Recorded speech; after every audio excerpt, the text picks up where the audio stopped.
Hello and welcome to another episode of Disney Movie Investigation.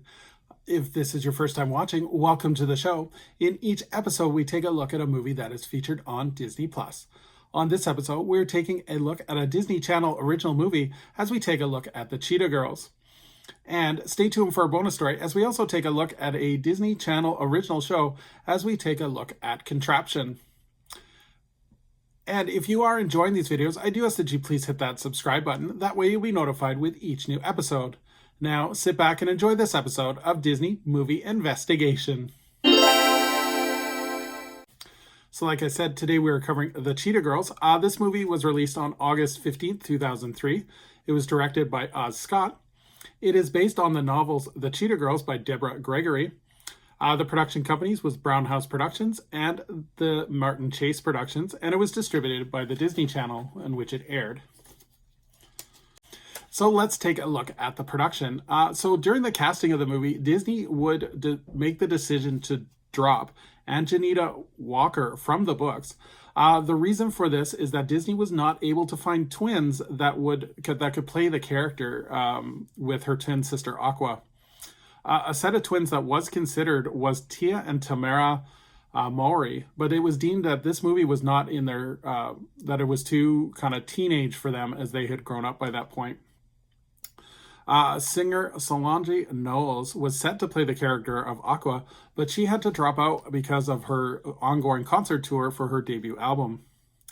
The film would be produced actually by Whitney Houston and Deborah Martin Chase, and filming would occur in Toronto as well as certain areas of Manhattan.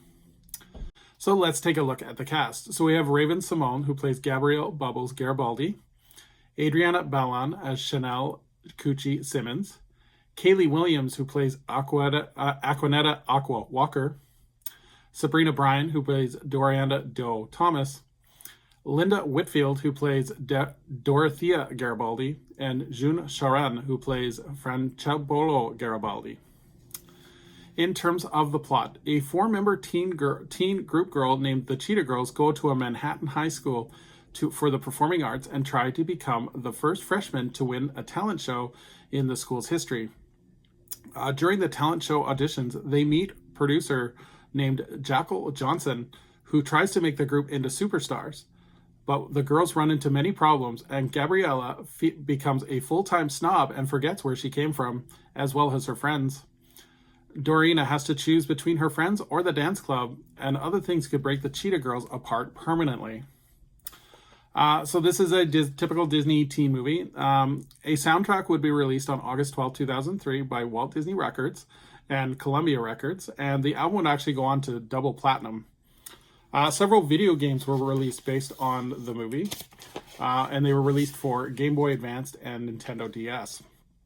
In terms of recommending the movie, this is, like I said, it is a typical Disney tween channel movie, and it's definitely popular with the pre-tween audience. It spawned several sequels as well. Lots of dancing, lots of music, lots of colorful characters with very bold personalities. For me, it was a little hard to get through, especially towards the end, because it seemed some of the problems were very stereotypical, especially with the way that they were being dealt with. But I definitely recommend this for the preteen audience. For the general audience, it may be a little hard to get through. Let's take a look at our bonus story as we take a look at Contraption. This was an original Disney Channel show that aired on April 18, 1983 and ran until January 8th, 1988, and it would actually continue in reruns until October of 1989. In terms of the show would actually have two teams of little kids, and each team consisted of three kids, and each would have a passport to a different area of Disney trivia based on Disney animated movies. Round one would be trivia questions based on books, round two based on animals, and round three based on heroes and villains. Each round would have the contestants watch a Disney animated clip, and they would have to answer based on the clip. So the episode that I watched that is available on YouTube, the first one for animals based on books, had a clip from the animated movie Robin Hood, and they had to answer questions like, what is Robin? The answer being an outlaw. What does he get for winning the archery tournament? A kiss from Maid Marian. And then at the end of the round, they would compete in a physical challenge. And for the Robin Hood one, it was a kind of a cycle, kind of go-kart type thing where they had to cycle. And if the kids answered the trivia questions correctly, they would receive 1 contraption tile. If they won the race, they would win 2 contraption tiles. So for the second round, they were it was based on animals, and this one they were watching the Aristocats, and again just answering questions about that. And then round 3 was based on heroes and villains, so they watched a little clip from Peter Pan.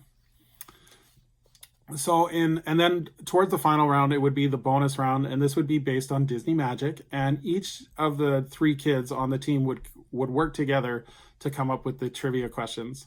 And then the team at the end with the most contraption tiles would win the game, and they would win prizes. So I watched the 1 episode. I had never seen this. I was too young for it when it first came out. It's interesting because this was actually before the home video market really kicked off. So a lot of the kids probably hadn't seen these movies in a while, or if at all. So it was interesting to watch the kids because a lot of them got stumped with some of these easy trivia questions. But yeah, definitely for the early days of Disney Channel, it was an interesting concept, especially given the Disney legacy that it already had built. So yeah, it's definitely, you can find some episodes on YouTube, so it's definitely worth checking out. So thank you so much for joining us here on another episode of Disney Movie Investigation. I would love for anyone to please leave a comment below on what they think of the Cheetah Girls, as well as if you've seen the show Contraption. If you have any of your favorite memories, that would be great. Really appreciated to share. So as we look forward to our next episode, we're going to be taking a look at an Academy Award nominated film as we take a look at Black Swan starring Natalie Portman and Mila Kunis. So until next time, I hope you have a magical day, and we will see you real soon.